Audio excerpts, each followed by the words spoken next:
another glorious day, my tea sippers, and you know what time it is. I hope you have all of your crumpets together because it's time to dish tea. And you're dishing tea, darlings, with Big Meech. Can't wait. It's time to dish tea with Big Meech. It's time to dish tea with Big Meech. It's time to dish tea with Big Meech. It's time to dish tea with Big Meech. Darling.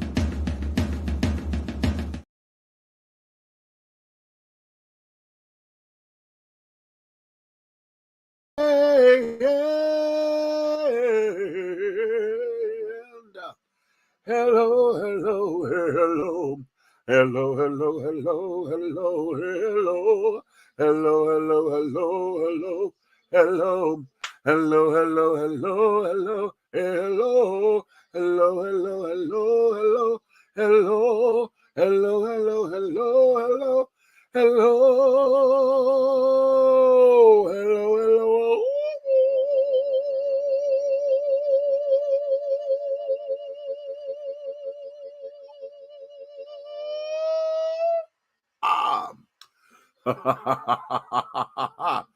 What's your tea, my darlings? Hello. Woo. Yes, babies, yes, hello. To all of my tea sippers and my crumpet dunkers and my tea brewers and my pot stirrers and my tea leaf readers and my tea baggers and my tea biscuits, honey. What's your tea? What is your tea? And it's another glorious day, my darlings. And you know what time it is, honey. So I know you got all of your crumpets together because it's time to dish tea. And you are dishing tea, darlings, with Big Meech. What's up? I'm trying to get this thing together. I'm not necessarily centered. There we go. Okay. Oh, I didn't think I was going to come in tonight, right? I don't know if y'all can see that my eyes are just red as fuck. Honey, I've been sitting up here dealing with my allergies and what is happening. They keep telling us, you know, I'm reading everything. They don't want you digging in your eyes and carrying on. They say don't rub, but all of this mucus and stuff that is just building up in the corners and carrying on, this stuff is coming out so thick. And like it's covering my eye, and it's you know how folks see when you see an eye that looks like it has glaucoma. That's how thick this mucus is coming out of my eye, and it's like, oh my god! And so when I feel it or whatever, I had to get up, go in the bathroom, don't blink, so that it'll stay right there. So I go in here and get it, and I run my hands up underwater so that I could go up in here without necessarily dealing with this all damn day. And yesterday it was just my left eye. Today is my right eye giving me problems, and it just within the last maybe hour or so, now both of them are trying to, you know, give me fever. I have not left the house today. I didn't leave the house yesterday. It's been raining and thunderstorming and carrying on, and I don't like necessarily driving in the rain.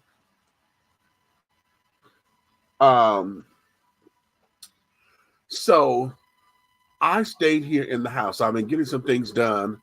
I got some drops I'm gonna share with you guys, honey. And yes. As a matter of fact, let's start here. I think I wanted to come on just so that I can play these for y'all. Okay, here go my sister. Honey, what's the tea, child? This is T.S. Madison, and I am dishing the tea with Big Meech. Oh, yes, baby. The platform has turned 15 years old, and the doll is still here, dishing the tea with Big Meech. Honey, hi, Yadabo Shatai. Big love from T.S. Madison. Bagger. Bagger. Ain't that sickening, honey? My sister, honey, came through.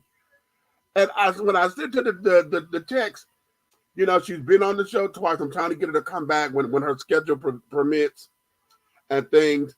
It is my goal. They got one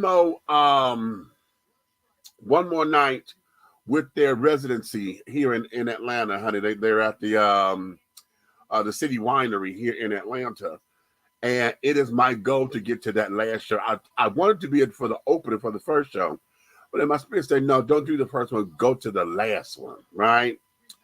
And I think I'm going to do everything that I can to get to that last one because I want to show up there and cut a fool with them, honey. I'm going to come up in there, and I got to figure out what I'm going to wear, even if I have to go buy an outfit, honey, just to go up in there and be down to the T, honey.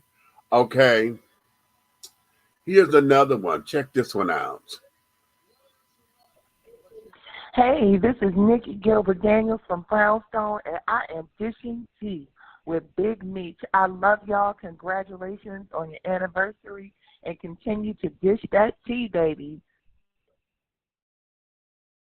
But y'all know Nikki and I, we went to high school together and things, and so she's been on the show many times.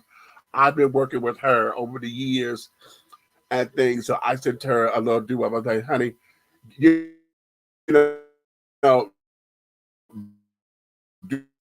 was I gave everybody, said, listen, we're 15 years old, so do an anniversary drop and then do hi, this is so and so, and I'm dishing tea with Big Meech. So I'm waiting to see how many other people are going to do it. So I'm going to have these and carrying on. Here's someone, y'all may not know this person here, but he was, if you follow Blog Talk Radio, he's a Blog Talk Radio talk show host. This is Brian Hammer Jackson and Robin in the morning. in the morning. And I'm dishing tea with Big Meech. Man, Big Meech is one of the best on the radio, one of the best guys around. You go get it. You got this motherfucker, my friend. Love you, Big Meech. Congratulations. Okay, isn't that fabulous? Isn't that fabulous, fabulous, fabulous? Now check this one out. How many of y'all remember them? Yeah.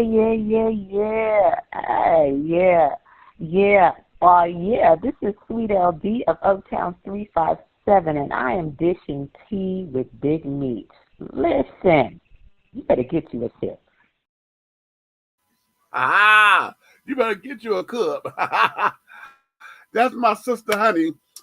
While she was with the group, she went by Sweet LD, honey. I wanted to show her in her, I don't know if it's a jihad, but in her covering, because she now goes by Suhaila, and I believe that she practiced up under the Muslim faith or whatever. But I want to respect her name because she doesn't go by her given name anymore. She goes by Suhaila. So I thought that was real cute and carried on. So that there is lovely. And then I had this actor. Hey, this is Roderick Dante, and I'm dishing tea with Big Meech.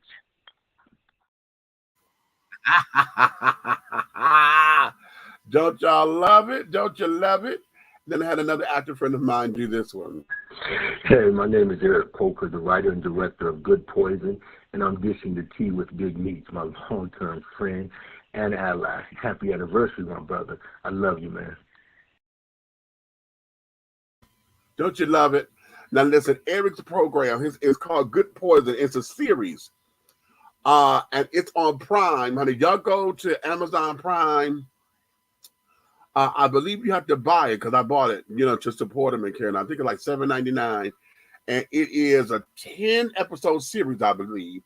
But go check it out, honey. The storylines are amazing. And yeah. All right. I go check it out. Okay. Good Poison, honey. And each particular story has it's a different theme for each particular storyline. So yeah, go check that out, honey. Good Poison. That's Eric Coker. Okay. So all today, honey, I've been sitting up here downloading. Oh wait a minute, I got one more. Hey, this is Margot Thunder, and I'd like to say happy 15th anniversary, dishing the tea with Big Meech. I'm a little bitty woman, and I sure know how to please my man. Congratulations. That's Margot Thunder, honey. Y'all remember the group 9.9? She was the lead singer of that group, and then she also was the lead singer for the group Lady Soul. and she was here. I don't know if y'all remember when we had her here on the show. And she sang that because that's one of my favorite songs by her. And 9.9, honey, that's my song, child. And so yeah, she did that for me. So I am very grateful and I'm ecstatic for all these little drops. So honey, just know that from now on, honey, y'all will be seeing me playing these during commercial breaks and carrying on and this, that, and the third because it's fun. Okay, it's so much fun. And all of those things. So honey, yes. So darlings, we're gonna get into this tonight and have a good time. Hey Zahara, what's up, love? Hey Granny, I love and I miss you, baby. How are you doing out there in old lovely old NYC? We got to come out there. I've got to come to New York. I want to come this year. I don't know when because I'm going home to Detroit the first weekend of October. So I got to work, honey. We got a show to do. So I'm doing that. I don't know how I'm gonna work this, but I want to come to New York and I want to get there before the snow hit the ground because I really don't want to be there with all that damn snow. But we will see. If I don't get there by the end of this year, before this is out, then I'm definitely going to make sure that New York is on my to-do list for 2025. So that I can get out there and come and kick my heels up and things. I want to do all the talk shows. I want to go to I want to get on Kelly and Mark, who I just met. They were here in Atlanta and actually staying at my hotel. So I met them before they left, which was cool. Well, I didn't meet them. I was waving at them. I was like, oh, hey, how you doing? Oh, good. Hi. Nice to see you. That kind of thing. I didn't get a chance to go up to them and all of that, but I saw them. And Mark is shorter than I thought he would be, but okay. But all right. But I'm looking I need to get to New York. I wanted to be in Houston, the weekend of the 18th. They're doing Heavy Hitters, which is a big boy pride kind of thing down in there. And this is their 10-year anniversary. I've never been to Heavy Hitters, and I wanted to go and see what they were about. And I thought we were going to take care of that, but it didn't work out. So I won't be there this year, but I got to make plans to do that and to see what we can do. It would be lovely if I could come on as a media specialist or a media contributor and do a live broadcast from there. Sit up there, set up my equipment and carry it on, and have folks come in and interview and this, that, and the other, talk about the events and all that. That'd be hot. Okay. So yeah, what you say, darling? I'm doing great. Amazing. Okay, you better say that. Okay.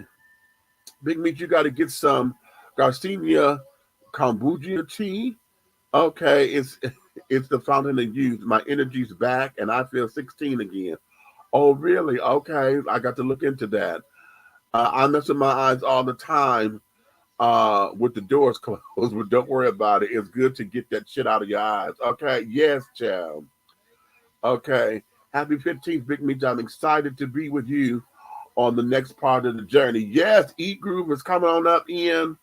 She's going to be over as one of our resident. She's going to have her own show, honey. E-Groove with Love over on the radio station, honey. WTEA Radio. Okay, and I'm telling y'all, honey, I'm sitting up here trying to put in my time markers to mark what song is being played. And yeah, we pretty good to have some real good fun with this, honey. Okay, some real good fun. So that there was that. I don't think I'm gonna be before y'all long this evening because tonight is gonna be a hodgepodge of things. Because I really didn't have like a set agenda. Like I said, because my eyes were acting crazy, I was going to cancel tonight's show. But I said, no, I really want to be here today because I'm so excited about the drops that carrying on, right? So I want to feed you guys the drops and show the video portions of them so that it looks kind of cute, to have the audio with the video so y'all can see who the people are and all those kinds of things. but I just wanted to get into today's show and really have a little bit of fun. You know, not trying to make everything so fucking serious all the time, even though that's what life is doing. My foot has not, the swelling in my foot is still the same from last night. I went and laid down and stretched out. I did not go to the doctor today. I should have. I really should have. But I didn't feel like I have a foot doctor around the corner from me, which would have been easiest to go to. But I went to them when I had problems and I didn't realize that I had tendonitis in my foot, right? But what is happening is they sent me a bill for like $500 some odd dollars. I was like, wait a minute, I gave you the insurance card. They're claiming the insurance is not paying for it, so I got to call the insurance company. I'd be like, what's going on? Because they are in the network, honey. They're in the network, so why are y'all not paying for this? And that's what I got to go find out. But shit, it'd be so convenient if I could just go right around the corner for them to take the x-ray like they did the last time. But like, okay, look at my foot, tell me what the hell is wrong with it, and blah, blah, blah. Okay. So, yes, honey. You got it. Okay. What you say, if you get a chance, watch the Stacks Soul Feel Special on that. Oh, really? Is that, there's another one? Or is that the original one when they had the whole concert and carrying on with Gladys Knight and all them? Because I saw that one. But I know they're supposed to be doing something else. Yeah. I got to get into that, honey. Okay, I got to get that. Yeah, okay. That's the T. Go to the doctor, Big Meat. I'm going because I don't like how this is feeling. It feels like it feels like there's a lot of fluid on me. When I go to sleep tonight, I'm gonna put my compression socks on to make sure that it's just not fluid, you know, building up or whatever. But I'm looking at how my foot is looking. And this swelling, honey, I don't like it. I don't like it. No. Okay. So we're going to have to do something. And just dealing with my toe, it doesn't hurt to the touch. But, yeah, we got to do something. Okay, you said 2024 documentary history of Stacks. Oh. Really? Okay, go to the doctor and don't play. I'm not going to play with it, honey. I can't. Okay, as a matter of fact, what's probably going to happen is I got to go to work in the morning and I'll be right around the corner from Emory. I think I might bump into Miss Emory after work because it's early. It's on a Sunday. I have insurance, so I shouldn't be there all fucking night long. Okay. Because, of course, they're going to prioritize every damn thing, and that's what I don't want. As I hate about going to, like, emergency or whatever, because this is really not an emergency. If I go around here to the damn urgent care going to treat it. They want to charge me as if I don't have insurance, right? And I don't like all that shit. And then if they don't have the equipment to x-ray my foot, they're going to send me to emergency anyway. So, yeah, okay. Mama says you can't get your own switch if you're hopping.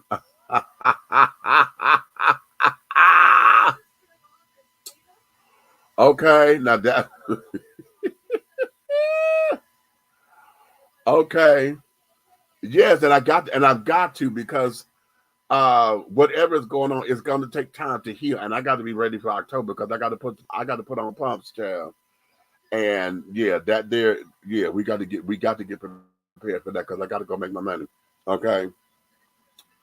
So be that as it may, children. Okay. Oh, okay. Yes. And I got to get some more eye drops and things for my eyes.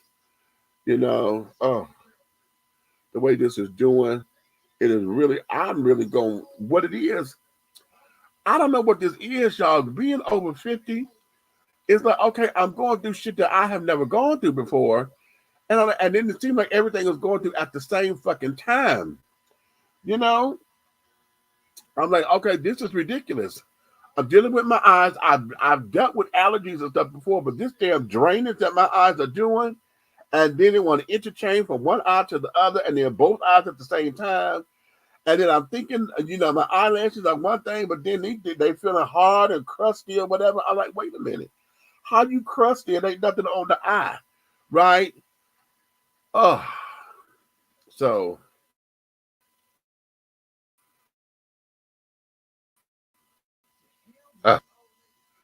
I'm sick of you. You can't bitch with you if you're limping.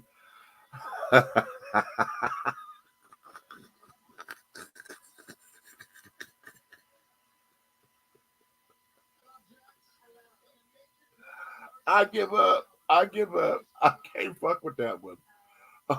Okay. I can't fuck with that one at all, child. I cannot. Okay. But yeah, we got to go get this checked out, honey, because this here is not the tea. Okay. That's what's not the tea, honey. Ooh. And the way how it's swollen, it just looked like something wrong. You know? When I shake it, it feels like there's a lot of fluid in it. Oh. I'm like, okay, this is not cute. Not cute. Okay. So now let's get into this real quickly. What'd you say? Go to the eye doctor. You may have dry eyes. You know what? I see that on the commercials all the time, and I'm like, okay, yeah, okay, yeah. Get a full physical, meet blood test and everything. It'll get to some of whatever the fuck is what's wrong. I just had my physical, Groove. I just had my physical. All my blood work and stuff came back right, except for one thing. But I'll talk about that later, cause I gotta get through something, because that's gonna be a whole bomb diggity when I get into that. Okay. I've already been through what I need to go to take care of all of that. But other than this one thing, honey, everything else checked out to be all right. Okay, so I'm good to go with that. So yeah. Y'all know the wine that I had yesterday, I told you that I was drinking. Well, this is the last of it. I left it in the refrigerator, right? I could taste all the dryness in this shit when it's chilled. I taste the dryness and carrying on. So if ever I get this again, we would keep this warm. Because it was warm, I didn't taste the dryness and this, that, and the other.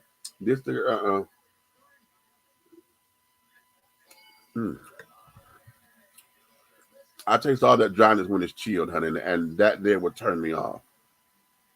Okay. So, yeah, I just learned something for myself. Ha, ha, ha. All right, let's get into this. I'm going to play this because this here, I wanted to get into this yesterday with y'all, but I said I was going to wait, right? Take a look at this, and y'all tell me. We're going to get into this. Is going to be a wonderful discussion, okay? Check this out. I left my laptop over here, so I came to get it. And I get here, and the person that I had to be daddy for, because he didn't want to be a dad in the beginning, you know, he in the house with his game hooked to the TV I bought. You know what I'm saying? His clothes in here. He just chilling. I got to leave. I live here. Just until we finish talking. I live here. He's gone. He's gone. You proud of yourself? Post it on Facebook. You proud of yourself? Hey. It's Proud funny. of myself. It's funny. Okay.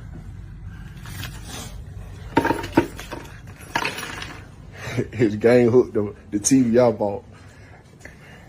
And then she gives the daughter I've been raising, the daughter I taught how to speak, the daughter I taught how to walk, the daughter I taught how to use the pot. She gave her to him. You know what I'm saying? This shit crazy, man. You said that your baby daddy that didn't want to be a father, that you said had AIDS, all this shit. You said he came to pick up Summer, but his PlayStation hooked to the TV. That's what you saying. I said he came over yesterday. And why was he here yesterday? To come chill with Summer. You said get Summer. Now it's chill with Summer. You said he came to get Summer yesterday, but his PlayStation hooked to the TV I bought. He back here today at 12 a.m. to pick up Summer. His PlayStation still hooked to the TV.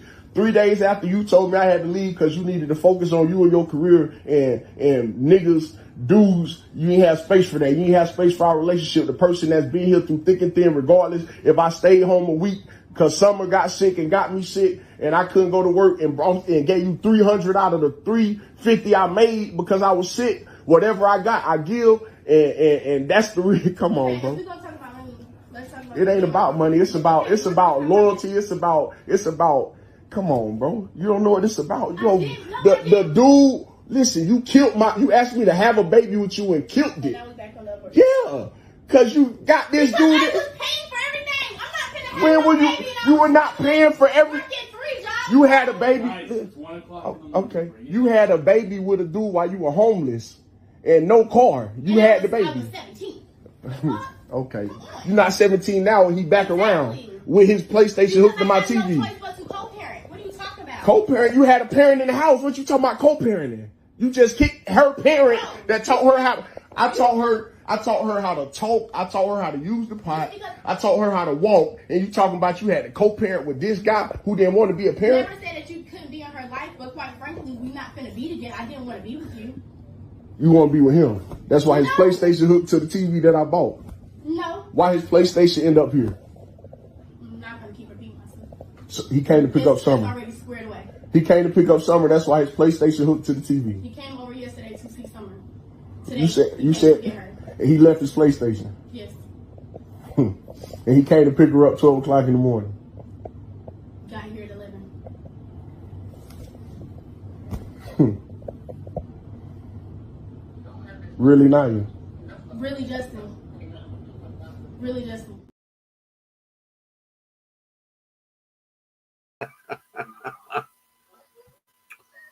Okay.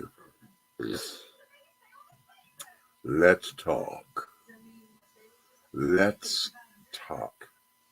Okay? Now, oftentimes in situations like this, y'all see the police officer is there. So he's there to maintain and keep the peace. I don't know who called who first or whatever the case may be. But men folk, let me talk to y'all for half a second. Where is your mindset right about now? I know what mine is.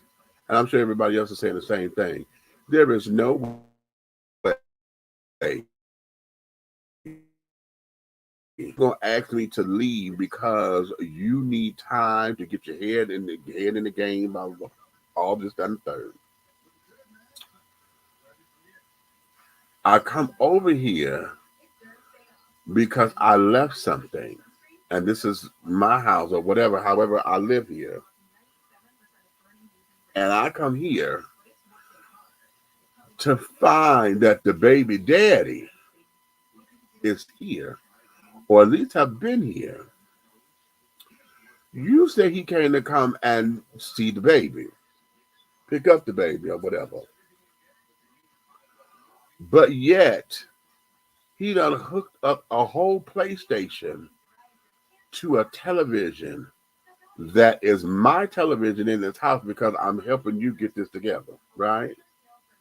We supposed to be doing this thing. Now, after all of this talking and da-da-da-da-da, did y'all catch when she said, I wasn't planning on being with you? Did y'all hear her say that? Huh? Did y'all hear her when she said that? I wasn't planning on being with you. So he says, oh, so you planning on being with him? No. Then what the fuck is he doing over here with the PlayStation? Hooked up to the TV. And then you say he came over yesterday and then came back tonight at 11 o'clock to come get the baby. And didn't take his PlayStation. Okay, let's talk. Let's talk. What is that energy? What is that energy? What is all of that energy? See, what that energy says was you were in a desperate situation. You know, found someone who, you know, if you use your feminine charm and your feminine wiles or whatever, and basically we're going to call him a sucker, loosely, because you played him so that he can get you out the street. Did y'all hear when he said you was homeless? Okay, you didn't have a baby by somebody who was homeless. I sit up here and bring, we get together, this, that, and the other. I take on the baby, and now I'm acting as the baby's father, the only father that apparently she knows. But then you say you going to co-parent with him, some homeless motherfucker? Really? Really? Okay. So, ladies, let me ask y'all this, because this becomes a question for y'all. Why do y'all do stupid shit like that? And give it to me, Rhea. Put it in the comments. Why do y'all do that? Okay. I need to understand that. Okay. I need to understand that. Because y'all will be the first ones to sit up talking about a man ain't shit. Y'all want to sit down there and call them all kind of bitch niggas and carrying on, bitch ass niggas and this, that, and the third. You want to sit down there and play like you some kind of fantastic prize and gold digger and want to see what kind of pockets he got to make sure that he take care of you and the baby. But yet these are the stupid ass games that y'all want to play all the time and then get mad if somebody gets hurt in the thing, and mainly you. Because see, this here is an ass whooping, sisters. This is an ass whooping. And y'all know that just as plain as that, ain't no need of sugarcoating that. Ain't no need of getting around it. I don't want to hear about, a man should never hit a woman. I don't want to hear none of that bullshit. Because this right here, that's why the cops are there. Because this right here is an ass whooping. Okay, how in the fuck you gonna sit down here and take my coin, take this, take that, usher me out the house under this guise of, I got to get centered and be one with the universe or whatever, so I can get my mind right, so I can get focused and this, that, the other. But yet you're gonna bring another motherfucker up in the house and who happens to be your ex or at least the baby daddy. Women, come on now, don't get quiet on me. Do not get quiet on me, because I'm asking simply, why do y'all like to play those kind of games? Why? Okay. Why?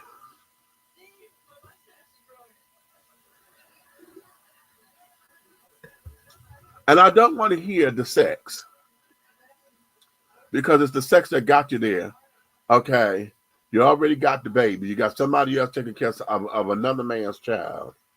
Okay. And then the father of the baby come into play. And now all of a sudden you claiming that you want to get back with him, or you want to at least co-parent. Okay.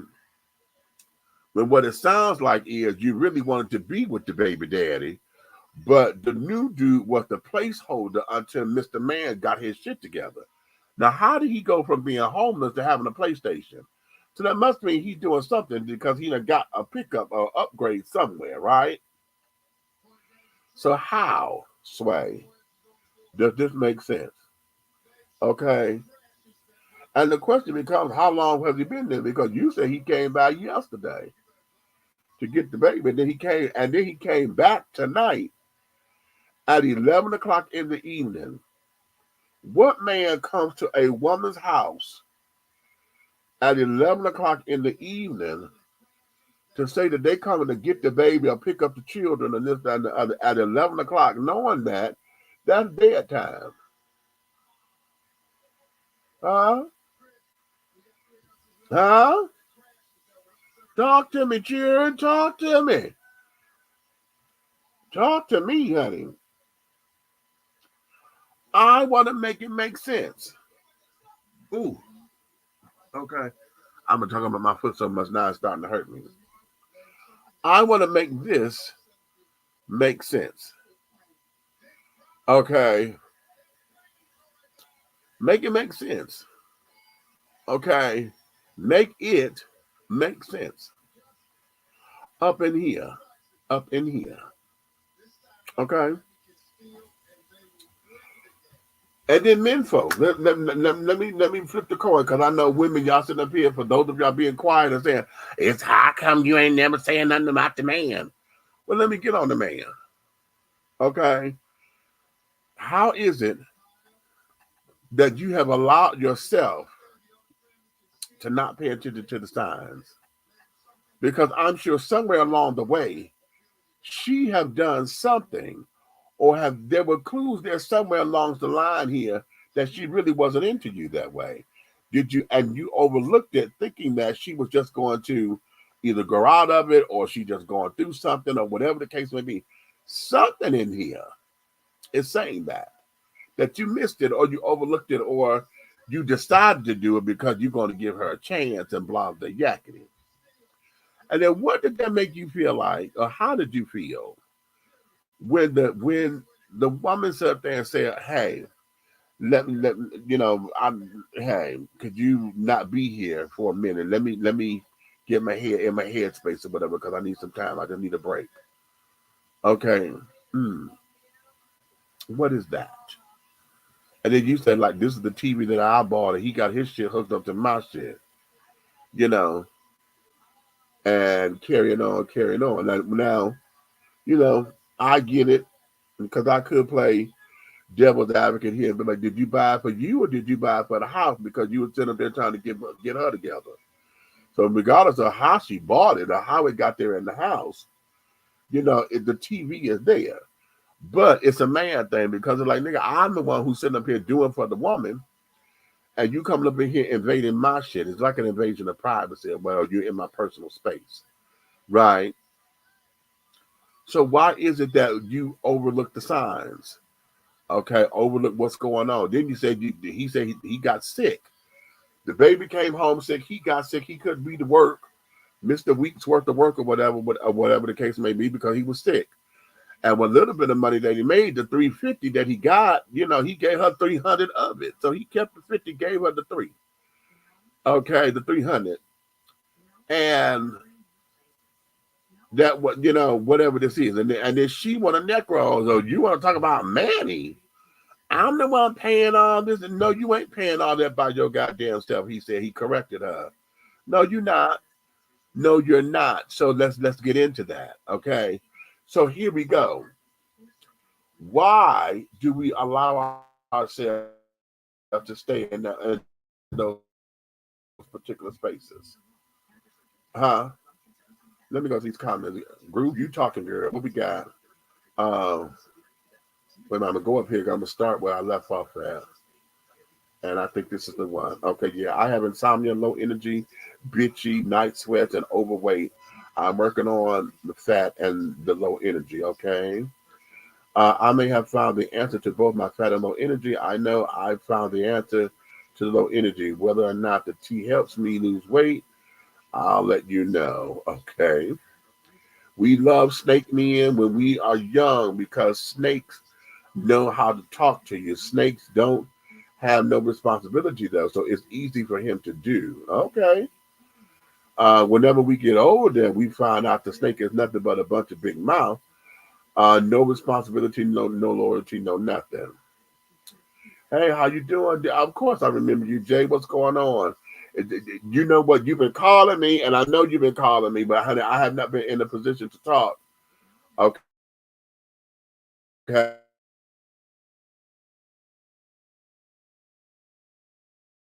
Through and carrying on. And then there's been some days, child, I'm not in the position to have the kind of conversation that you want to have. Okay. What doesn't make sense is when you're with one partner and you have unprotected sex with the snake and get pregnant, and then your partner finds out about it. It's bad enough you cheat on your partner. Okay.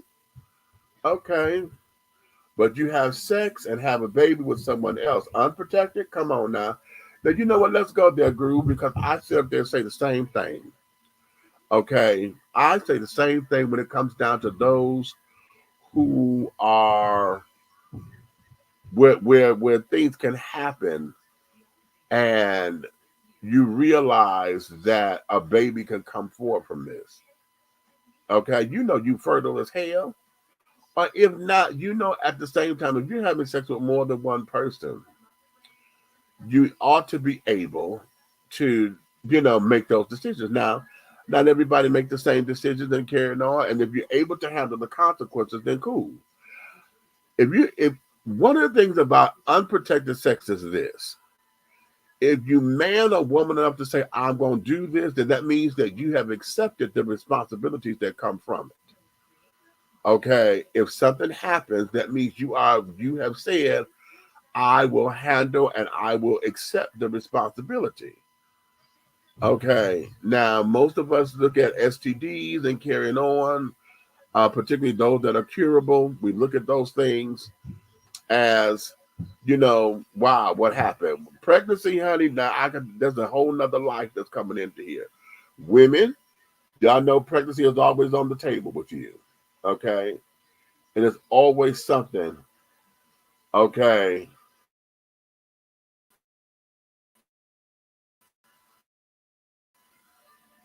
Okay. Yeah. Okay. And in understanding all of that, you know that going into it. So now, how is it that you're going to use that for leverage? How is it and why is it that you feel as though it's okay to use the baby as leverage? Isn't that what we talked about the other day? About how the baby become pawns and carrying on? My face is itching because you're trying to grow back and I got to shave. Okay.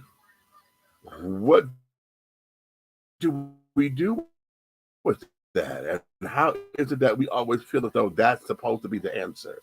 There was a study that they did about uh, um, sex in the inner cities, okay, in urban areas of cities.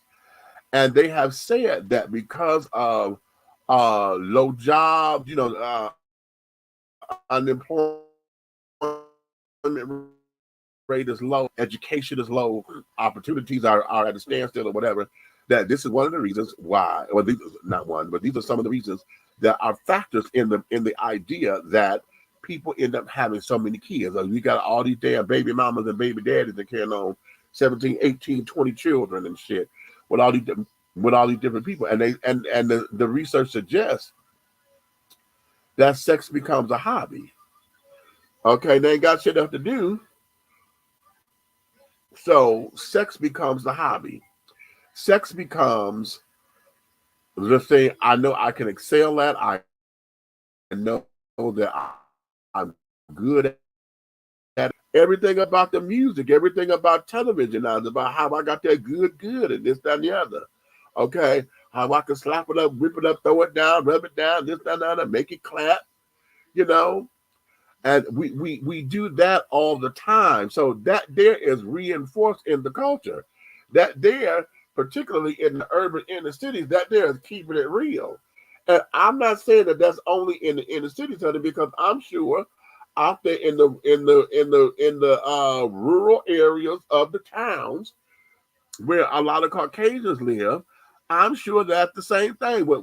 I don't like saying poor white trash, but that there is what the kids are always saying. They're always talking about, okay, what's going on in the neighborhoods and this, that, and the other. And how is it that, you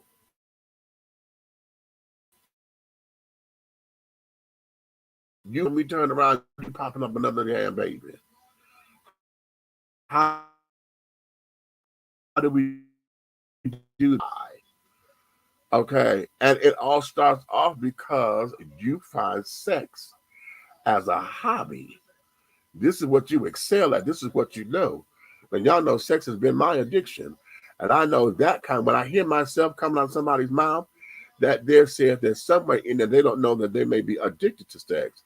Because if you're running to sex for validation, for applause, for satisfaction, and all of those things there, and you are getting off on the power of it, you are using it to manipulate people, that there is addiction.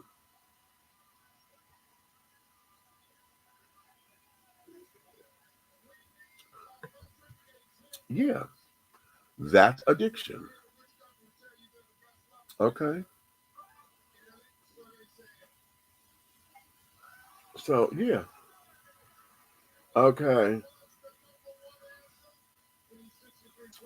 Let me go back to the comments. What we got? But you have sex and have a baby with someone else unprotected. Come on now. Okay. Hey, Road. Okay, sex is a hobby. You can't go to 7-Eleven and get condoms knowing you can't afford the kids in the first place. Okay, that's good. I don't know. That's just me. I'm a logic thinker. If you can't afford $5 to go to the movies, don't fucking have sex and have a whole baby you can't afford. Condoms, birth control pills, female condoms, do something though. You know what? Here's the thing, Groove. At this particular point, honey, the people can get the condom for free. They go to the clinic all the time to get the condom for free. Okay, they passing out condoms wherever you can get condoms and carrying on. The whole idea is, we're in a society where trust is supposed to be everything, right? Trust is supposed to be everything, and you may trust somebody, but then you're not asking all the right questions. You're not asking what needs to go on, how should it go on, and et cetera, et cetera. We're not asking those particular questions.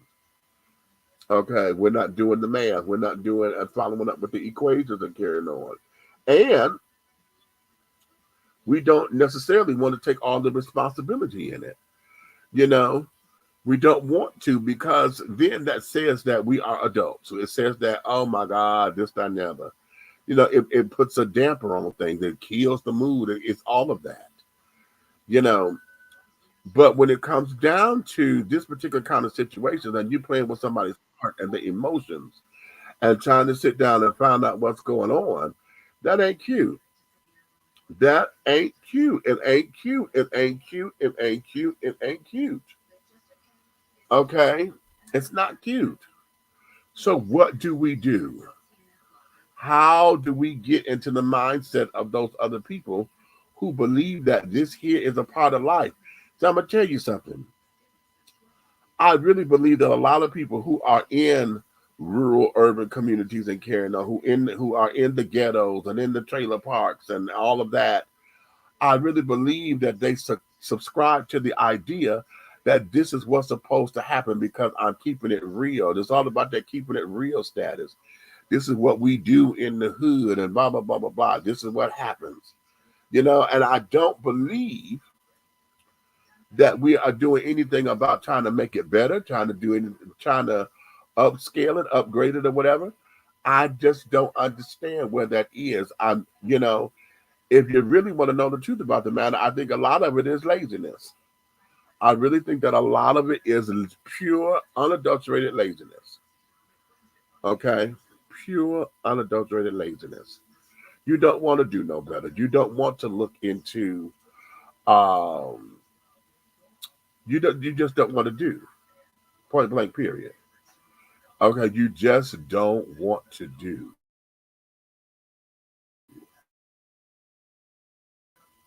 with that. And then now let's go back to the clip. Okay. Let's go back to the clip. Dude sat up there and said, I'm here with the baby. I'm potty training the baby. I'm teaching the baby how to talk. I'm spending time with this because you said that the dude didn't want to be a father. You said that you think the dude had AIDS and blah, blah, blah, blah, blah.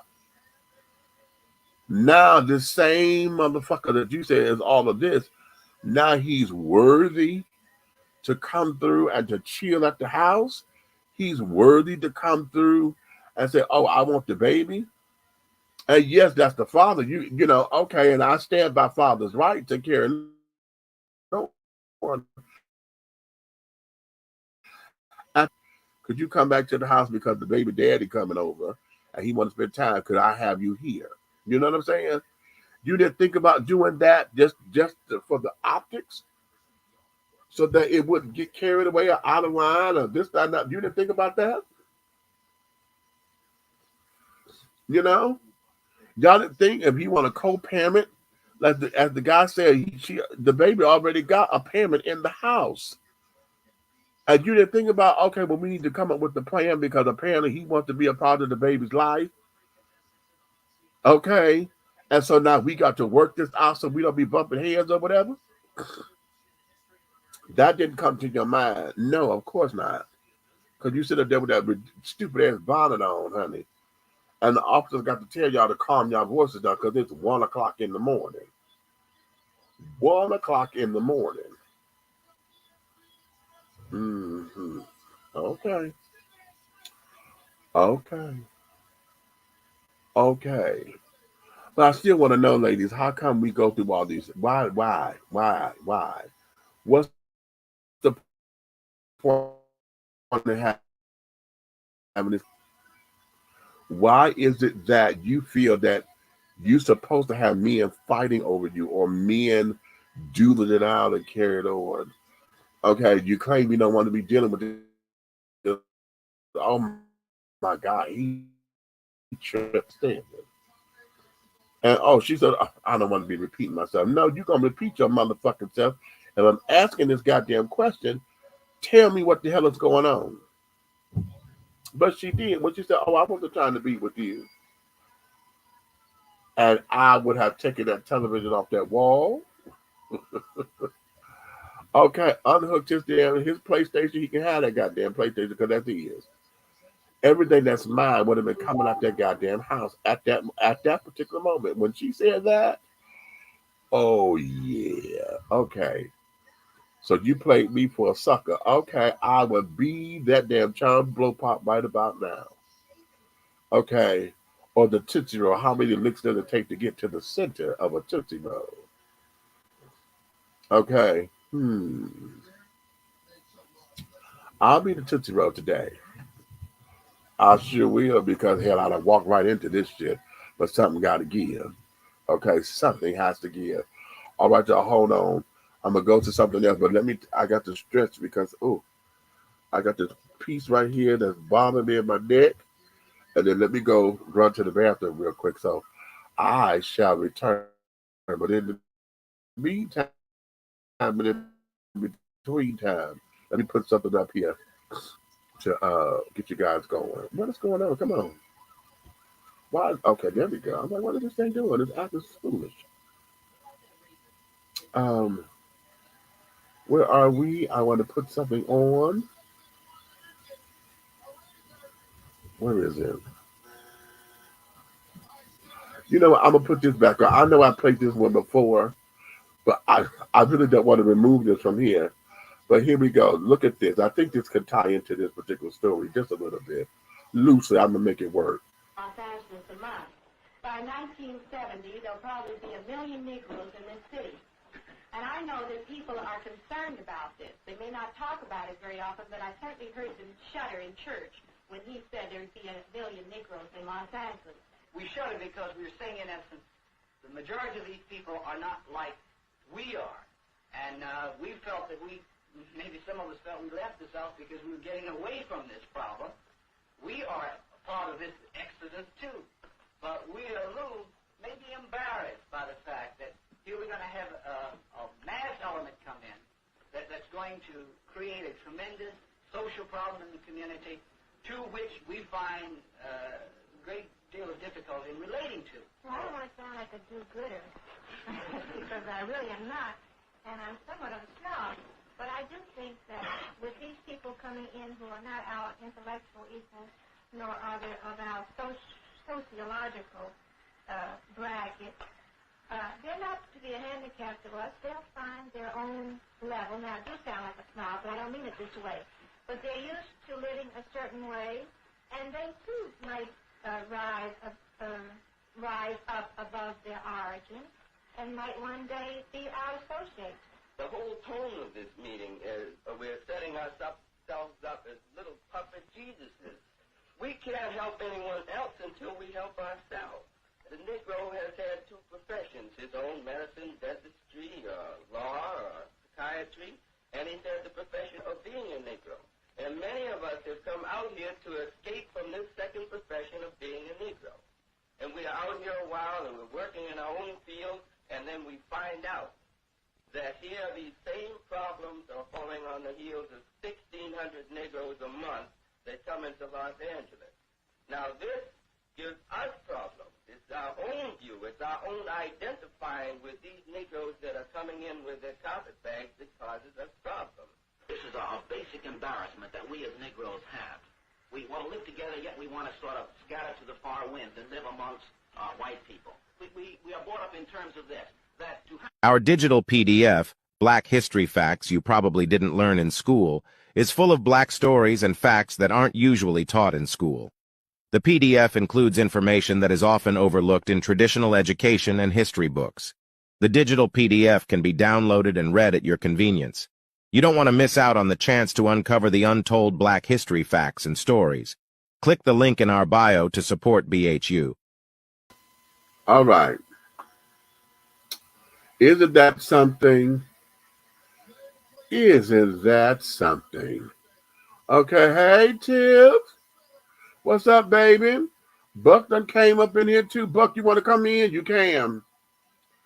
Okay.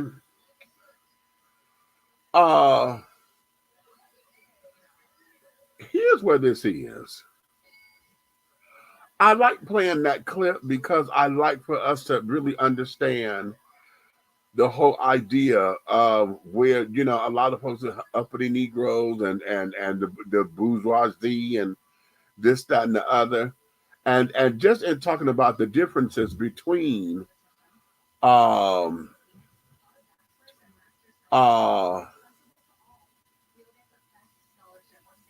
behavior, what's considered to be ghetto behavior and what's not.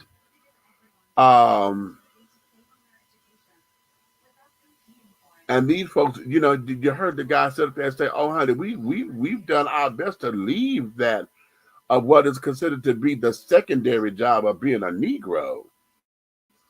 Oh, did y'all hear him say that? And he's adamant about it, honey. Okay, about what that means and carrying on. So trying to acquiesce, honey, to what's going on in the world and trying to make sure that the children know better and da-da-da-da-dee. Honey, he is trying to state his claim. Okay. And just because they got the good high-paying jobs or whatever, and that they were doing so well and they could buy homes and they wasn't renting and this, that, and the other, they not on the welfare, they not on the this, you know, that it just seems to be very interesting to me. Okay, it just seems to be very, very interesting. And I think this was 1946, I think this was. Okay. Or whatever it was. Okay. The whole idea is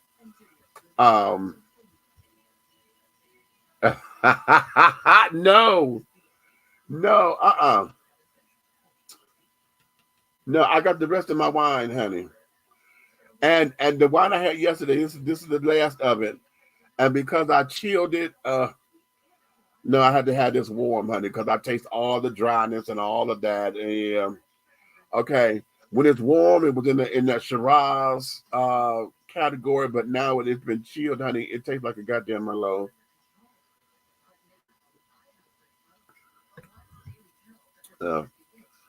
Yeah, okay. But anyway, I'm almost finished with it. And the bottle that I had that I showed y'all yesterday, honey, it was fit in that cup. So this is the last of it. Okay, in my little Wonder Woman goblet here. Okay. Oh. Okay, again, here I go with this damn eye. This girl just draining, honey. I can't stand it. But anywho, it's always something when we see black folks always talking about the lower class. See, when we talk about lower class and this, that, and the other, and ghetto behavior and blah, blah, blah, blah, blah, you know, we have to find that happy medium because y'all saw that clip. Black folks sitting up there wanting to be like they so upper echelons or whatever, to where they can, you know, it's beneath them to do this, and this. But at the same time, that's where you come from, honey. You know, How many of y'all remember the Fresh Prince of Bel-Air? And when Uncle Phil, honey, was a little embarrassed about his parents, because now he's this judge and making all this money, living in Beverly Hills, and got this and got that. You got servants and Dr. D, mom and them come up, honey, from the backwoods country. Okay, and your countenance and your presence and this, that, and the other, you're the one who changed because you got a little bit of coin. And you act embarrassed because now they sit up here talking about hog maws and carrying on, and you want to dine on filet mignon or whatever it was. You know what I'm saying? And so here we still have that same thing of upper echelons wanted to take control, but yet at the same time, those who consider to be underclass or whatever, not doing anything to better yourselves, not wanting to do. And I think we get into this whole thing of, like I said earlier, this is what's supposed to be done. That's what I'm asking the women, ladies, how is it that y'all feel it is okay to let your baby daddy, quote unquote, come over because he said he wants to spend time with the kids? Come over and get the baby, or supposedly come and get the baby, but he ain't came to get the baby. You say he came to chill with the baby at 11 o'clock at night to bring a fucking PlayStation over to hook up the PlayStation to the TV that your new man done bought and carry it on. But you got him, girl, where they do that at, Sway? Okay. That's not making sense. It's not making sense.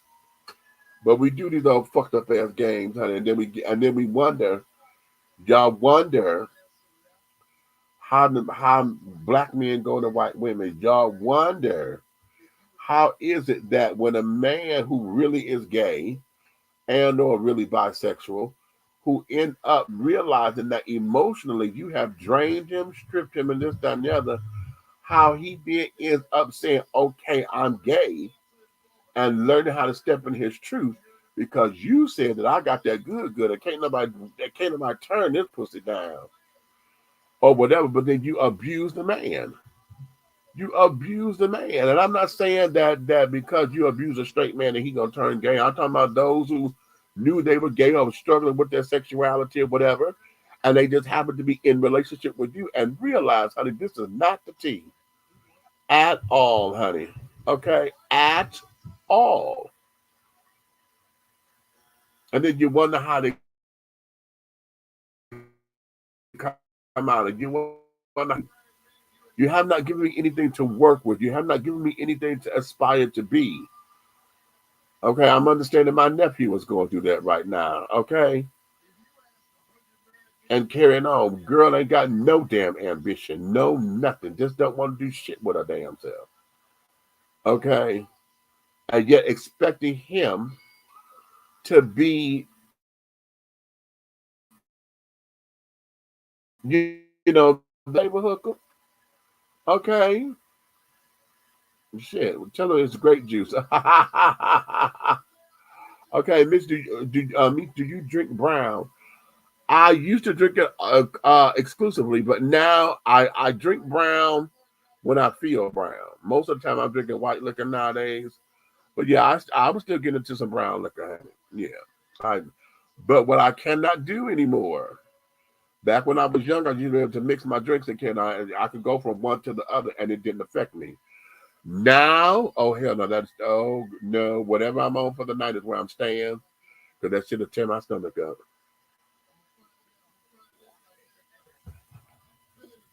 If I start brown, I gotta stay brown. Okay. Or at least give myself no, because it would tear my stomach all the way up. Or I have something to eat. Like in between, I got to have something to eat to soak up something and get that done before I change liquors. Because that would tear me all the way down, child. Ask me how I know. And it ain't no fun, honey, when you at a house party, bitch, you got to go tear somebody's bathroom. It ain't no fun because I swear I have not been back to Bulldogs since the day this happened, because I swear to you, I know I had not drank in a while, but I would not have gotten that full that quickly. And then I wasn't full, just that I had to use the bathroom at the club, and I do not like using the club bathrooms.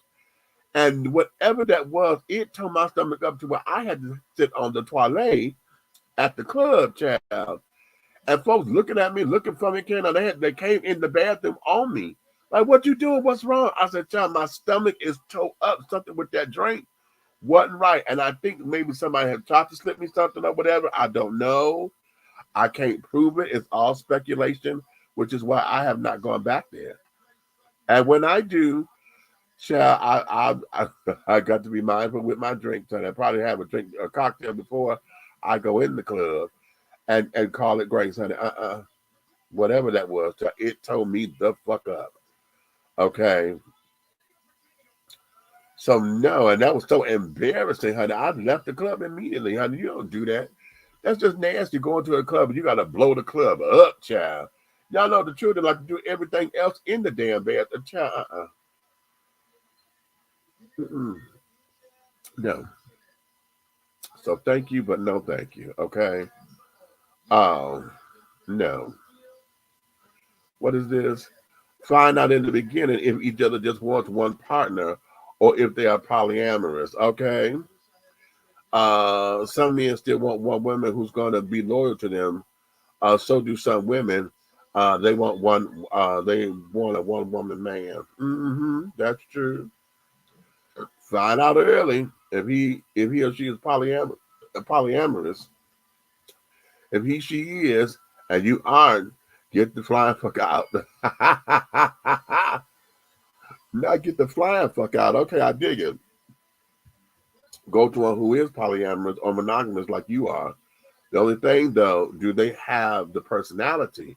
That's the thing I've never figured out. Okay, if he's a soulful personality, he's usually end up polyamorous. If he's boring, he's monogamous. And it is frustrating as hell. So leave me the fuck alone. It's my solution, just mine.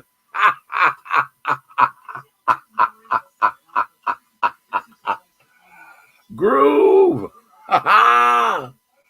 Okay. You laid that out, baby. Okay. She said, wait a minute. But here's the, we don't usually have those kind of conversations. Okay. A lot of folks don't like being honest about that kind of stuff. You know, they sit there and say what they need to say to get what they want out of it. Okay. And a lot of folks, I don't know why y'all believe that when folks talk to y'all and say that shit when y'all having sex, that's something that's supposed to be set in stone, honey. Let me tell y'all something. Pillow talk, honey, is just that. It is pillow talk, honey. It is there to get me over the hump. It is there to get me over into Nirvana and Xanadu, honey. I'm going to say everything I need to say to make it feel good, make it feel better, so that I can get to my climax without interruption. I want to make sure that this experience is the hottest experience ever, so that I can get to my climax. And then once we calm down and I'm able to breathe again and all the huffing and puffing and things, and I can stop sweating and all that kind of jazz, then I can say I'm in my right mind.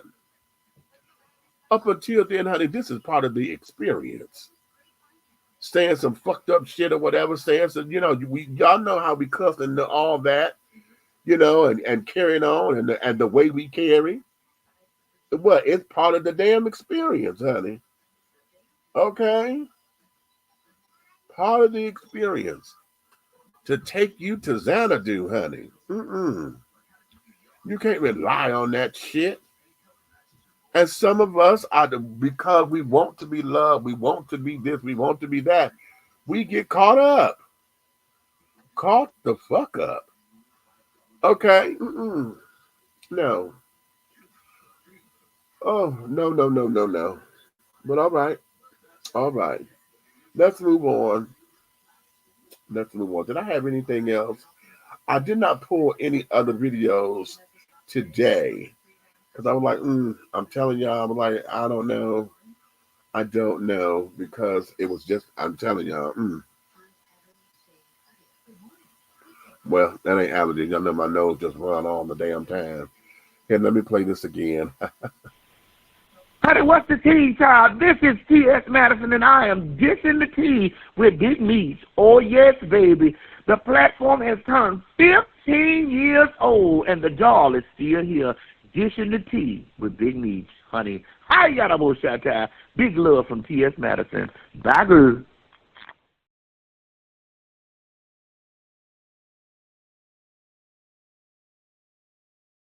Okay, bagger.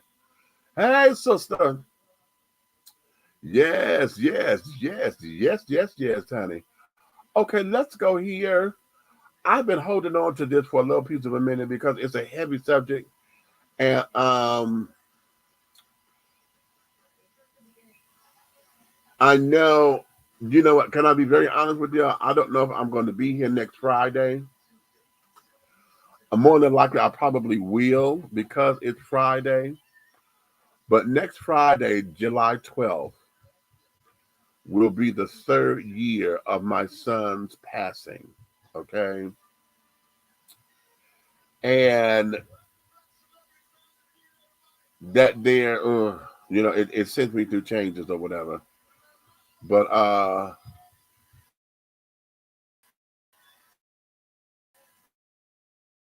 we went through all that, okay. But I'm gonna play this from Regina King. She did this when she was interviewed with Robin Roberts, and well,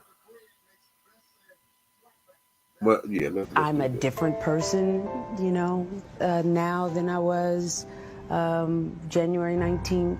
Grief is a journey, you know. I understand that grief is love that has no place to go.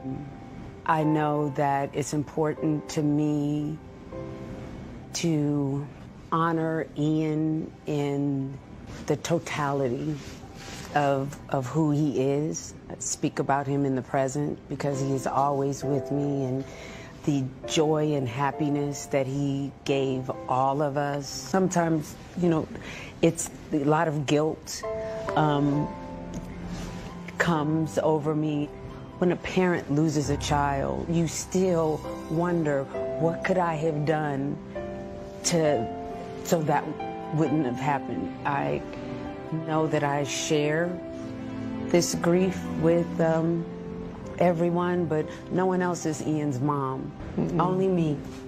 The sadness will never go away. It'll always be with me. And I think I saw somewhere, the sadness is a reminder of how much he means to me, you know? Happy sorrow is what my mother used to call it. Happy sorrow. Yeah. Okay. So yes, my darling. Yes, yes, yes, yes, yes. So in dealing with that, I thought that was very opening for her and very that way. You know, Regina is like my sister in my head, you know. One of my best duties, honey. I really believe if I would ever meet this woman, I hope I could get a chance to interview her here on the platform, that we can bond. I would love for her to take my play and turn it into a screenplay and have her direct it. You know, I would love to see her. Oh God, I would love to see her do that. And all of that. But and understanding how she's navigating through her journey. And I have to say this all the time because y'all know I don't have any biological children, but because I've adopted Kiera's and all of my kids, I really have adopted them and I treat them as if I had them, as if they were my very own. And it's no different because I nurture, I take care of, I had to discipline, I had to, you know, we bought clothes and shoes and making sure that they were together. We cooked, you know, all of the things that's needed to take care of a child. And even though they were adults, you know, they still needed guidance and all of that kind of stuff, mentoring and things of that nature, and discipline even. So for her, patience to be the process. Does that make sense? She's sitting up there going through and allowing herself to give her permission to experience whatever it is she experiences in the moment. That's why I'm teaching folks that all the time.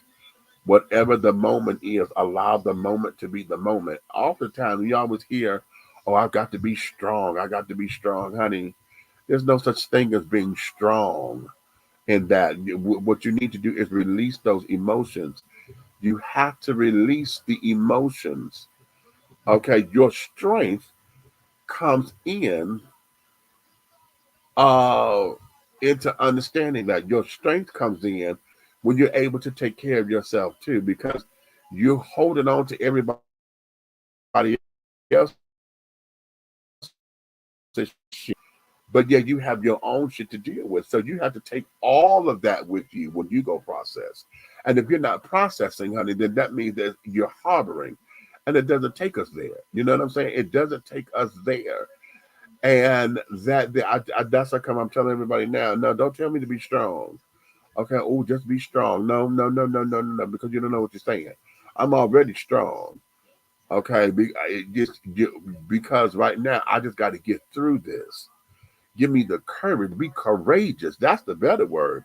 Be courageous to handle what you got to handle. Okay, you have to have courage to go through it because it's so easy to throw your hands up and say, "Fuck it, I'm not doing shit." Okay, and wallow in self pity. It's easy to do because it's just right there, and I can sit there and be mad. I can sit there and be in my feelings, and I can sit there all the time and say, have a "what was me" moment. It takes courage to say, "No, we got to get past that." Give this permission to have a feeling, and let that feeling acknowledge it, so that you won't, so you know what it is. Acknowledge it. If it's a grief, if it's a whatever, if it's laughter, if it is just stopping the pause, if it is whatever that is, that happens at that time. Give yourself permission to do it. Once you give yourself that permission to do it, honey, then it starts to come less and less and less. Okay, but if you sit up there trying to be so strong to where you're not allowing yourself the opportunity, then honey, how you superhuman? Okay, in that regard, that you gonna stop, you ain't gonna make yourself cry, or "Oh, I got to be strong. I can't do this. I can't," you know, because if you don't handle it when it's time to handle it, honey, it comes out in other areas and in other ways and things, and folks get to snapping and snipping, and then you get caught up in wanting to sex it out and carrying on, looking for comfort, looking for validation. You end up spending money you don't have because now you're going, doing shopping therapy and carrying on and acting as if you can do this, that, and the third. You end up making poor decisions because you are in a space to where you're not thinking rationally. What you want to do is to have the pain to stop. You want all that to stop. Okay, but your actions don't encourage that. Your actions are encouraging everything else. Okay, sitting and fretting and carrying on, honey. You're encouraging all kinds of just lascivious behavior. You're encouraging that when you don't take the time to take care of yourself in these moments. And I was so glad for her that she's there. And because I think this interview with Robin Roberts was like her first interview since the passing of her son. Okay, wait a minute. Okay, y'all remember I told y'all how the thing come down in my eye and I'm trying not to blink so that I don't mess it up. Hold on. 'Cause I don't wanna uh I ever since you get your phone and sit up there and want to, your password protected or whatever.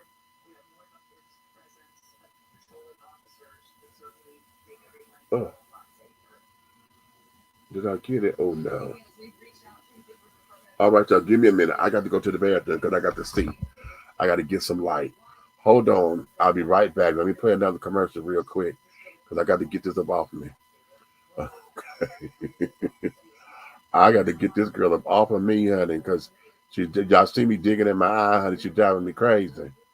She is driving me. How you all doing? My name is Jason Pander, and I'm the CEO and founder of B Condoms.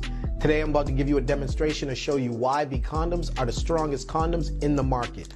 There's nothing better. What we're going to do today is I took one of our Platinum XL condoms, we're going to put it over a cucumber, and what I'm going to show you is that we can cut through this cucumber without actually breaking the integrity of our condom. Now you can see I put the condom over this cucumber. I'm going to take a knife. We're going to now cut through it.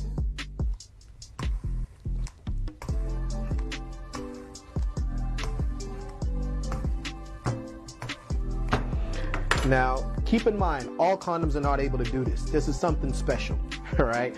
Our condoms are pH friendly for the women, all right? They're vegan friendly, they're organic.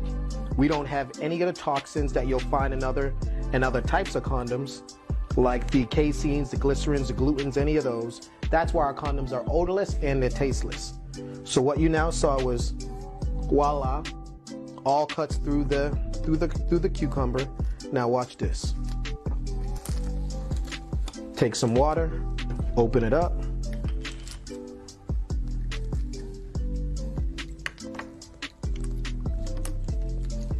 No holes.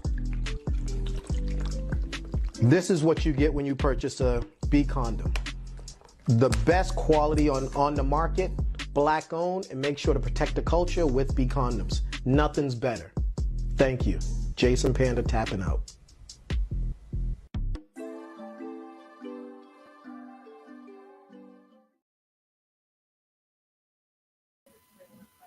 All right, I'm back. I got it. Okay. Ooh. Oh, and it's thick. This drainage is so fucking thick, child. Oh, when it came over, child, it's like it's just like I say. Have you ever seen somebody who's cornea and stuff look real white or whatever, like they got glaucoma or whatever, or like the pupil of their eye is just gone? That's what I'm dealing with, honey. This shit is draining.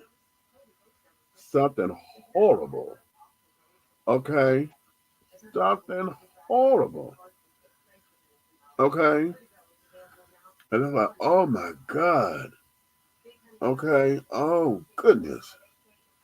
And it feels, when it's so thick like that and you go get it, you can feel it coming out. Oh my God. And it's like, oh God. It's almost orgasmic or whatever, but it feels funny. Okay. It just feels funny. Okay. What you say, getting lit and loud tonight? Okay. Okay. I'll be joining you on Cloud 1000 after I finish my second drink in a few seconds, Hank. Like, come on up here, girl. Come on up here, girl. Okay. So now I just wanted to share that with Regina and carry on and show that it's still a process. And y'all know I say in my book, I always say that the process is sandpaper for the soul. As a matter of fact, hold on, let me play my commercial about book number 2. I'm gonna have to redo this because it's old now. But yeah. Are you ready to continue the journey with talk show host, internet sensation, and author of Awakenings, Epiphanies Along a Spiritual Journey, Big Meech? He is offering another installment of thought-provoking ideas, principles, and metaphors that will encourage, enlighten, inspire, uplift, and catapult you into a brand new evolution of accepting yourself in your total truth. Revelations, Affirmations, and Confirmations. The new book by Big Meech is infused with conversations of love and inspiration that gets right down to the real nitty-gritty. It will confront the reader with the proverbial mirror in an effort to take a deep, closer look within to find all that one needs to propel forward and make life happen. Get your copy today on Amazon.com or go to www.dishingtea.com. That's www.dishingtea.com. For more information, contact Big Meech at 404-914-5610. Revelations, Affirmations, and Confirmations. This message has been brought to you by Too Deep and Pastor Don Jr., CEO of the winning team. All right, y'all see these Awakenings, Epiphanies Along a Spiritual Journey. This is the first book, child. This is the first book. Revelations, Affirmations, and Confirmations. This is the second book. There are a package deal. Right now, honey, while we're going into our 15th season, honey, you get both books, okay, for $20. And they will be autographed and signed by me, of course. And I would get them out to you, honey. Now, if you get both books, honey, which I encourage you to do, I will also add in a bottle of one of my oils, honey. Okay, for y'all to sit down there and see what the sensuality is all about. Okay, y'all go to the website dishingtea.com or email me. Okay, let me put the email up here. Let me run that banner down here. Put my email up here. That's the email. Okay, y'all email me and let me know. Say, hey, I want to get the books and how much is it and this, that, and the other. And yes, $20 plus y'all got to pay the shipping. And I think it's an extra $10 on that because, yeah, how I ship them. Yeah, okay. So $30 to get you everything, honey, and that's including your shipping and handling and all of that, okay? So just either go to the website dishingtea.com or hit me up and email me, and I can get that to you. Y'all see my Cash App down there. You can Cash App me and put it in the notes for the books, okay? So if y'all send me $30 to the Cash App there for the books, and I'm like, okay, cool. And then put your phone number in there so I get your address, okay? And I know where I'm sending them. All right, we want to push these books and get these books up out of here, honey. Okay, so that we can engage one another. Okay, yes. So now, let's have a little bit of fun. Do y'all remember the cards? Let's talk tonight. Let's talk cards or whatever from what's his name? Ace. What's Ace's last name? Y'all know, have y'all seen this stuff on Instagram? Y'all seen the little video shorts when they had the Let's Talk Tonight? Little workshops they're carrying on. They just had one here in Atlanta, but trying to get to those tickets and where they had it at, I was not a fan of trying to go over to where were they at? The Mercedes-Benz. Was it Mercedes-Benz or the Congress Center, the Georgia World Congress Center? They were one of them. And they right next door to each other, honey. And I was like, I'm not going to go over there. Because it's the parking that gets me, honey. I don't want to have to park way across the street. Then I got to walk a mile and a half or 2 miles to get to the damn venue. And then still got to walk 2 more miles in the venue to get to my damn seat. Okay, you trying to go looking cute and carrying on. That ain't no. You know, no. But in any event, okay, here we go again. Oh, yes, child. I'm so sick of this. And I can't find my eye drops, child. I'm like, oh, I think I left them in the car. And I've been too lazy to go out there to the car. But I know that I got to get more eye drops. I should have got out and went to the store. I still can. There's a Walgreens that's 24 hours I can go to and have that ready for in the morning, child, so that I can be ready to go. But yeah, this is getting on my nerves. Really getting on my nerves, child.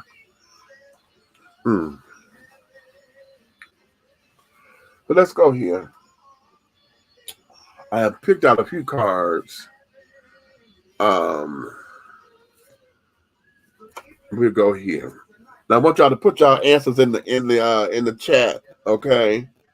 Put y'all answers in the chat, and we will go from there. Buck, are you still up in here with me?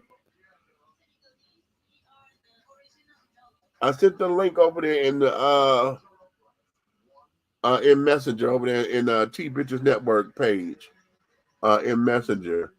So if you want to come on up in here, come on. Okay, here we go, child. I swear allergy season is not cute for me. And I have not been up under this kind of attack with my eyes like this. It's been a long time, a real long time, honey. But nonetheless, okay, y'all ready?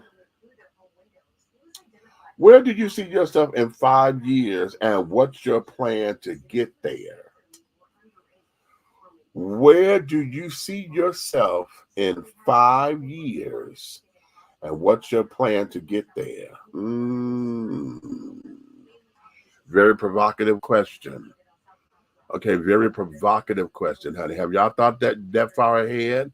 Have you planned that far ahead? Many of us haven't. We know where we want to be and carrying on, but most of us have not really sat down to plan it out, what it's supposed to look like or what it could look like, so that you have a blueprint of how to get there. And I know I do a lot of talking,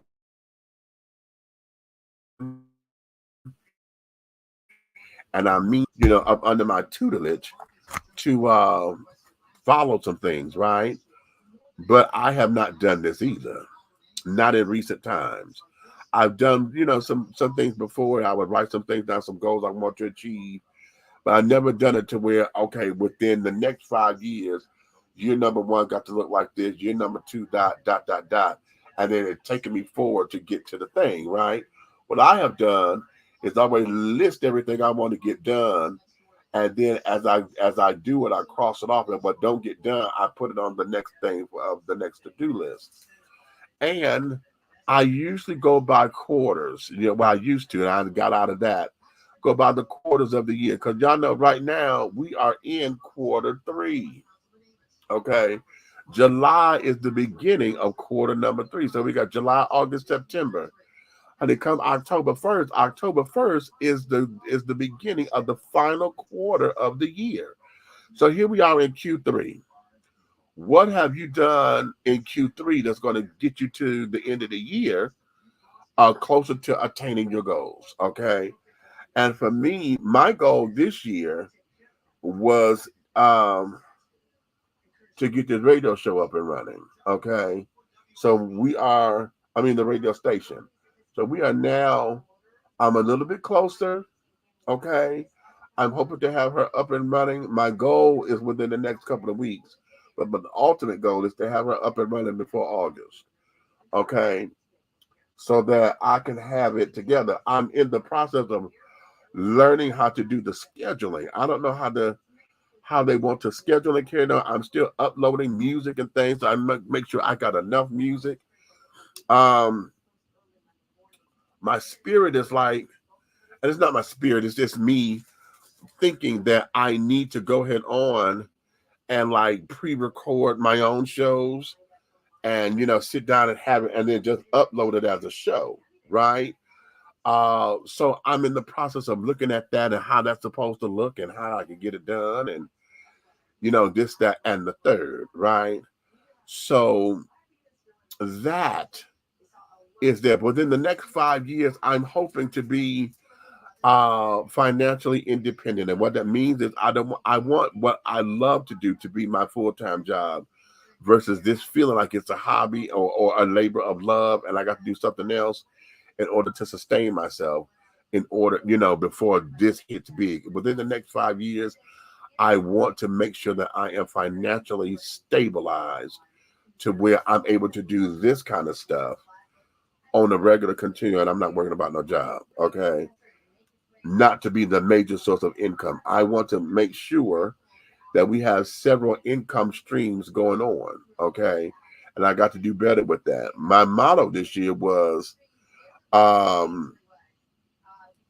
to make sure that we look at every opportunity, okay?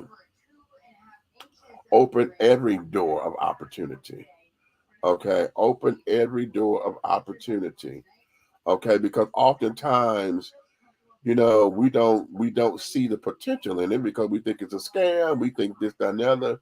Sometimes we may think we're not worthy. And opportunities, we'll pass by them thinking that, it's nothing there for us. But if you don't peek in the door to see exactly what it is, you'll never know. Okay, if it's something for you. So open every door of opportunity. You don't have to take every opportunity. Open every door to see if this is something that is for you. Okay, and I've been looking at that. In fact, I just had something come to me my way that is pulling me in that direction. And as a part-time gig, I think I can handle that, right? So it is what it appears to be, but I got to jump on that, right? To get some things started, to get that going. I want to be debt free. Okay, within the next 5 years, I want to be debt free. My how I'm gonna do that is still, I don't know how to do it, because right now, you know, trying to not rob Peter to pay Paul and carrying on, as someone who's living paycheck to paycheck, you know, it stumps. So it becomes, what do I do? Do I go in to get a better job? Trying to get someplace where there's more money, or can I demand money at this job? Do I need to put together a package? What I thought about doing, putting together a package to come in and say, listen, this is what I need. Okay. And et cetera, that kind of thing. But we'll see. Okay. So I'm still, my plan on how to get there is what's rusty. Okay. I know where I want to be. Okay. I want to be financially independent, and I want to let this be this. I want to have, dishing tea parties and this, that, and the other, to where we're hosting, and we're able to sponsor this, and we have money to sponsor that. I want us to be in the gay parade or whatever as a business, to say, hey, we are part of the rainbow media or whatever. I want to be on more red carpets. I had a good time at this, when the last time the Soul Train Music Awards were here. That was back in 2011. I had just started this in 2009. So I'm 2 years in. Of course, they don't know me. They let me come to the Soul Train Awards, but they wouldn't let me walk the red carpet. Now, the pre-award, the day before, I was able to get on that carpet and ask questions and carrying on. So that was fun. But no, I want to be able to be, have my name out there. I want my credentials to be, legitimate credentials, to where I'm seen as not only just a podcaster, quote unquote, but as effective media. You know what I'm saying? So with with WTEA, what's T, that's going to help establish us. So those are some of my goals within the next 5 years. And I'm looking at it, honey, I'll be 59. In 5 years, honey, I will be 59, on the precipice of turning 60. Okay. This has got to work, and this has got to be something. But then I'm hoping that I'm able to get enough money. If I shall listen, all I need is about 2.5 mil. If I get 2.5 million within the next 5 years, and the houses that back home are still available or whatever, because Detroit is on fucking sale for real. Okay. To be able to go and buy property like I want to buy, and this, that, and the other, child, that there would be excellent for me. I see that so vividly. I could just see it so vividly, but now I just got to put myself in position. I don't know what I'm not doing outside of my procrastination.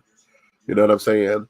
Or am I not looking into what other opportunities may be available? Or am I not sharing information so that I can get a partner, or whatever the case may be? You know what I'm saying? It's all of that. It's all of that. So that there is me. Let me go to the comments and what y'all got. Okay. Oh, okay. Let's see. Okay, in a few seconds, what we got? I invited my life coach in to help me create a plan that will get me into the next phase of life. I do have goals written on my dry erase board, and the scriptures in standing on to carry me. Okay, all right.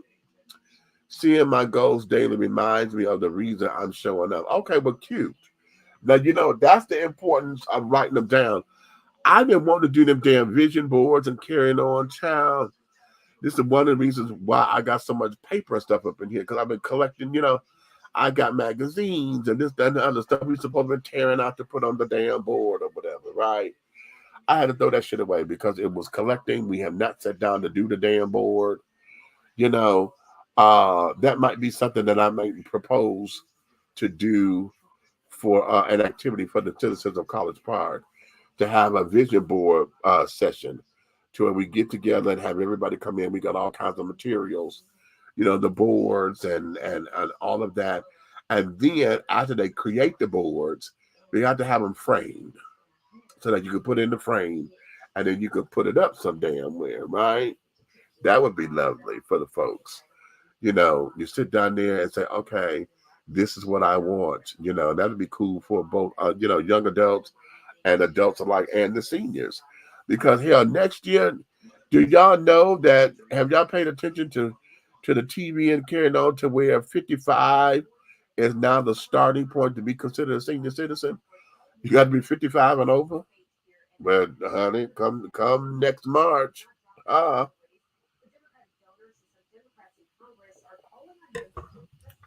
be at double nickels, honey. So that's what we're looking at. Okay. So, yeah. So what do we want that to look like? What, I want to travel more. And that's within the next 10.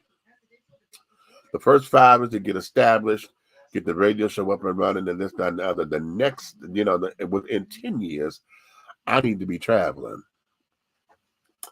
Okay, personally and professionally, whether it is because I'm with the radio show, we're going here, we're going there, going to the ABFF, the African Black Film Festival, okay, American Black Film Festival, down in Miami. I've never been to Miami, so being able to say I want to get up and go do that, to go to Las Vegas, to go to the Grammys and things of that nature, to be on the carpet, to say we're out here and we're doing a thing. That's what I want. I want to be able to say, hey, this is so cool. This is so cool. And this is what we do. Those are the things that I want, So, yeah. What say you guys? I'm going to do one more. And, I'm going to call that Grace, y'all.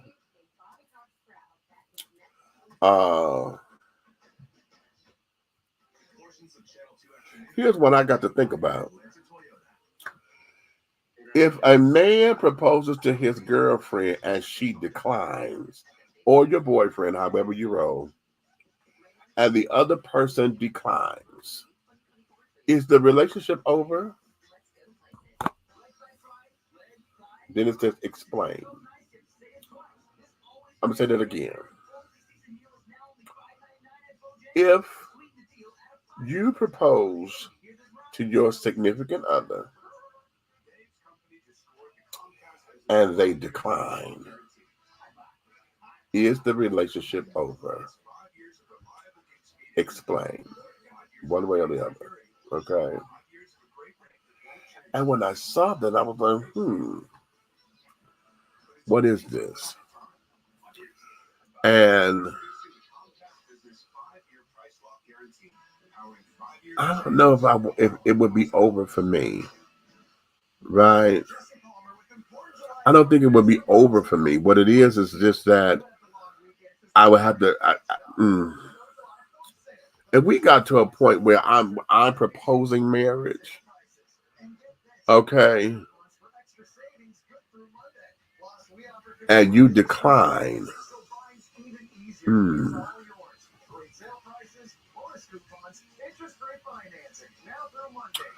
I'm stuck with that one. I'm stuck. Is it over? And the only question I got, the answer is not necessarily. Okay, not necessarily. And I say that because we both may be at a mutual agreement where, when we're trying to plan it out or say this could happen. And we're like, neither one of us are ready for that because does this mean, marriage now means that we got to live together and carry on because we want to consolidate our resources. Are we ready for that? You know, and at this stage of the game, for me, uh, I'm trying to understand it, okay? And because most of the time we already have everything of a marriage life except for being married. You know what I'm saying? So that they I don't necessarily this is not necessarily for me. The relationship may not be over, but you know, I may start to look at it a little differently and be like, okay, what can we do to strengthen it or whatever to to get me to that level or whatever the case may be, you know. Because we don't know the why behind the no. It could be, it ain't time. Let me finish school first, you know, and that way we ain't got to worry about no money, It could be that now. It could be a discussion can be had, see, to find out why the partner declined or whatever. Um, so yeah, you know, it's not a cut and dry answer like that because we have to examine what factors led to the no or I decline right now or decline period. I'm still putting in the right now portion because I'm sitting there thinking, well, okay, well, um, I'm willing to have a discussion, to say, hey, baby, we're not ready yet or whatever. I'm not here and you're not there. We need to be here. Let's set the goal to be here. And once we get here, then we can work it out and blah blah blah blah blah. So yeah, I don't know. That was still hard for me. Okay.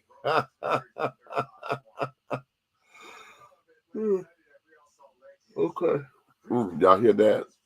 I said he proposed 2 years ago. I said no. He ended it, and I'm good. Okay. He got another girlfriend, and I'm fine. All right. Uh, let lovely Lisa put up with his lies, no money, many children, a multitude of excuses, excuses, excuses. Oh, she said, okay. I am so happy I didn't get in bed with him or have any kids with him. I dance off the walls every time I think about it, honey. Okay. Ah! She said, I dance off the walls every time I think about it, honey. Okay. Yes, honey. Okay. Well, that be that. All right. Listen, y'all see me starting to yawn. I think that let me take this last little bit of wine, honey. That for you, Tiff.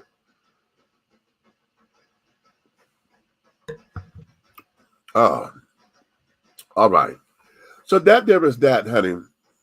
Oh, I did what let me get into this before we leave. I should have started with this, but I just thought about I put it down in the description. What about how do y'all feel about celebrating your own holidays? And here's what I mean. I put up on my post on July 2nd, which was Tuesday.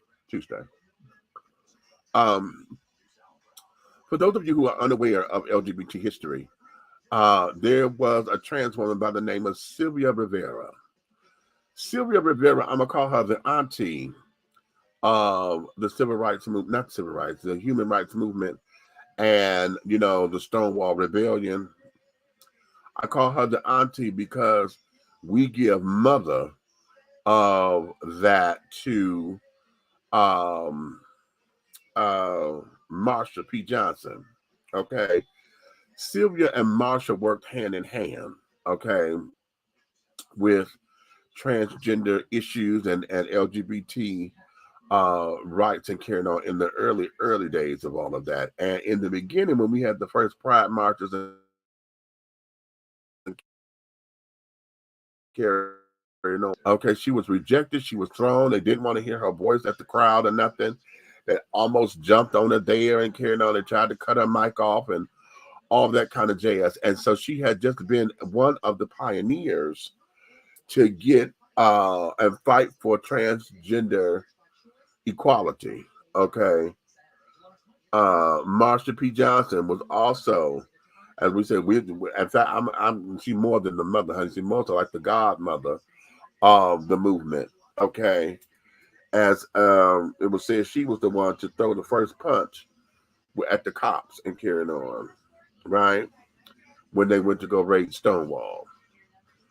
But her birthday is July 2nd.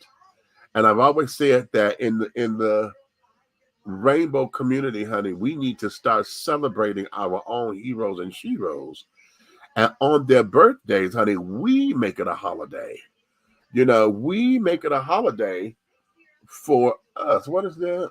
I'm trying to look at the number, honey, to make sure mine didn't fall because I didn't play it.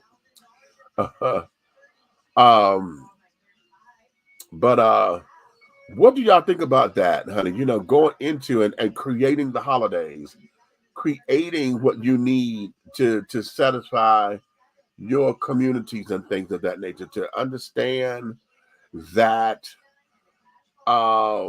those who have been prominent or whatever, that we have representation or a celebration of life in that regard. You know, Sylvia Rivera's birthday is July 2nd. I know Marsha P. Johnson's is in August. Bayard Rustin is in March. He's a Pisces like me, you know, and carrying on. So, you know, just looking at some of the icons and things who have really made a difference in us. Sylvester, honey. Everybody knows Sylvester. Sylvester's birthday needs to be a fucking gay holiday. That needs to be something that we as the rainbow children, honey, embrace and go in the streets and carrying on and wonder how come the parties are this way and that way, because we're celebrating our own. Okay, we are celebrating our own and this, that, and the third. I would not like to engage anybody in frivolous conversation about it, because one of the things that we want to do as a community is bond and get some things together, you know, and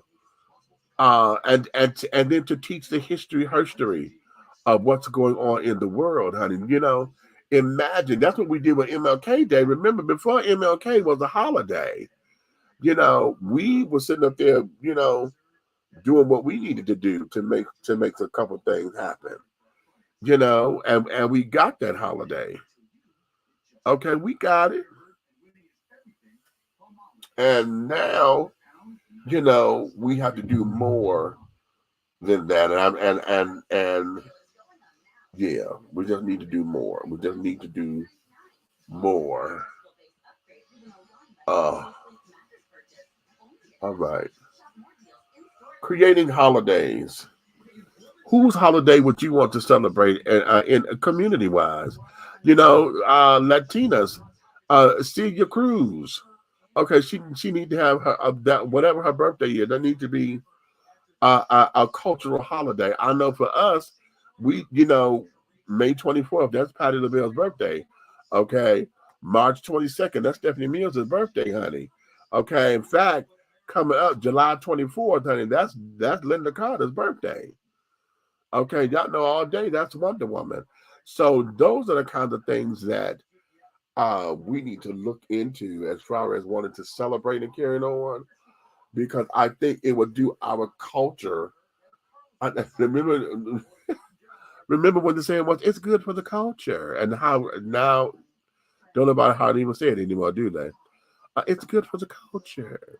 Okay, but we need to have something like that to pay homage and to show respect, you know, to all that. Okay, I'm losing my thought. Okay, let me shut this down because I almost blanked out and lost my thought. So yeah, what you say? When is your birthday? It's a holiday, right? You better understand. My birthday is March 4th, but my season starts February 28th, and I go until April 2nd. The day of my birthday is March 4th. And yeah, my season is my season, honey. That there, you can celebrate with me or not, honey, because I don't need you. You know, I tell that to folks all the time. No, if you're coming, you're coming. If you send us something, you send something. But don't tell me you coming in there and don't show up and all that old craziness. Okay, I want to make one holiday for the funk, including George, Bootsy, Paulette, and the Brides. Okay, now there you go. For the music community and carrying on. Let's make that happen. See there? That's what I'm talking about. Okay, that's what I'm talking about. You know, so yeah. Well, all right, darlings. On that note, honey, let me let you guys go because I've got to now get into my headspace and then get ready because we got to go make a couple of donuts in the morning. Okay. Oh, so darling, you may finish all of your crumpets, baby, because the tea has been dished and you've been dishing tea, darlings, with Big Meats, honey. Yes, you have, honey. If you love me like you say you do, honey, I need for you to tell all of your friends, honey, your family, to come up in here and to like and subscribe and to share, honey. But if you hate me, if you hate me, okay, want to spit venom on me and carrying on battery acid, all that bullshit. You are the very one, honey. You can take and go to your enemies and tell your enemies to come over here to like, subscribe, and to share, darling. Let me do this. What you got, Nikki? What you say? Hey, this is Nikki Gilbert Daniels from Brownstone, and I am dishing tea with Big Meat. I love y'all. Congratulations on your anniversary, and continue to dish that tea, baby. Okay, continue to dish that tea, baby. All right, so yeah, so if you love me like you say you do, honey, like, subscribe, share on all the platforms, honey. If you hate me, tell all of your motherfucking friends to come up in here to like, subscribe, and to share. Because you know this, honey, everything that we're doing over here at 3 The Hard Way, the syndicate, honey, everything that we are doing will move forward, sugars. So now, honey, on that note, I'm not going to sing because I'm dry mouth and carrying on, and I don't want to crack. Okay. So having said that, honey, good night, farewell, take care of yourself, be good to yourself, honey. And we will see you all again on the next go round, honey, for a nice hot pot of tea, honey, because you are dishing tea, darlings. With who? Big Meech. We'll talk soon. Ciao. Scene over, honey.